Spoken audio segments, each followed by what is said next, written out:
नमस्कार। तपाईलाई कुनै कुरा छिटो सिक्ने चाहना छ? आउनुहोस्, जस्तोसुकै जटिल कुरा पनि चाँडो सम्झने र छिटो सिक्ने 8 सरल तरिका बारे रिसर्चले के भन्छ हेरौं। छिटो सिक्नु प्रतिभा होइन, यो तरिका, टेक्निक हो। सफल मानिसहरू जन्मजात जान्ने हुँदैनन्। उनीहरू सरल तरिका प्रयोग गर्छन् जसले अलमललाई स्पष्टतामा बदल्छ। अनुसन्धानले देखाउँछ जब जानकारी अव्यवस्थित मेसी हुन्छ, दिमाग थाक्छ। तर जब जानकारी सानो, मिलेको, संरचना भएको हुन्छ, दिमागले छिटो समात्छ। त्यसैले माइन्ड म्याप काम गर्छ। 1. गम्भीर विषय र कुराहरू सोझै नपढ्ने। यसलाई दिमागमा तस्बिरको रूपमा बनाएर सम्झन कोसिस गर्नुहोस्। दिमागले तस्बिर शब्दभन्दा 60,000 गुणा छिटो स्मरण गर्छ। ठूला विषय अध्ययन गर्न सम्झन किन गाह्रो लाग्छ? किनकि तपाईले पूरा संरचना देख्नु भएको छैन। जस्तो रुख हेर्दा पात मात्र देखिन्छ, तर नक्सा बनाएर हेरे पूरा जंगल देख्न सकिन्छ। महत्त्वपूर्ण कुराहरूको स्मृतिमा चित्र बनाएर राखे, ठूलो विषय साना टुक्रामा र आकृतिमा देखिन्छ, ले सजिलो महसुस गर्छ। त्यसैले चित्र, डायग्राम, कल्पना यी सिकाइको सर्टकट हुन्। 2. 5 वर्षको बच्चालाई बुझाउने जस्तो बुझाउनुहोस्।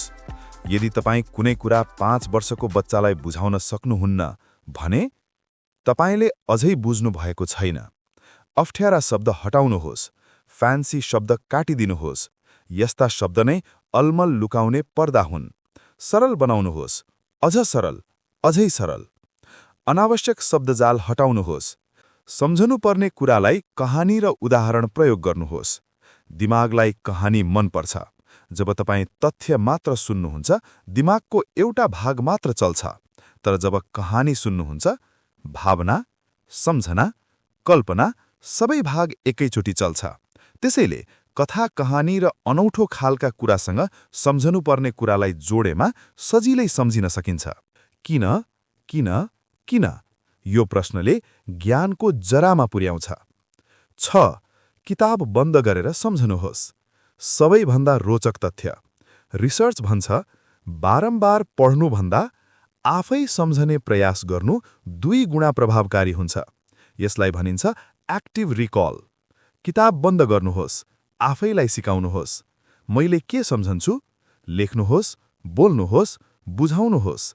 दिमाग पढ्दा होइन, सम्झन्दा सिक्छ। 7. फर्स्ट प्रिन्सिपल्स, पहिले आधार बुझ्नुहोस्। आधारभूत कुरा बुझ्दा सबै कुरा मिल्छ। 8. कुरा टुक्रा टुक्रा पार्नुहोस्। दिमागको वर्किङ मेमोरी सानो हुन्छ। अनुसन्धान भन्छ, एक पटकमा 3 देखि 5 कुरा मात्र राम्रोसँग समात्न सक्छ। त्यसैले ठूलो कुरा सानो टुक्रा, सानो विजय, छिटो सिकाइ। ठूलो समस्या सानो बनाउनुहोस्। सानो कुरा दिमागले छिटो समात्छ। एकदमै सरल उदाहरण, घडी कसरी काम गर्छ? ठूलो उत्तर होइन, सरल उत्तर। ब्याटरीले शक्ति दिन्छ, गियर घुम्छ, सुई चल्छ, समय देखिन्छ, बस।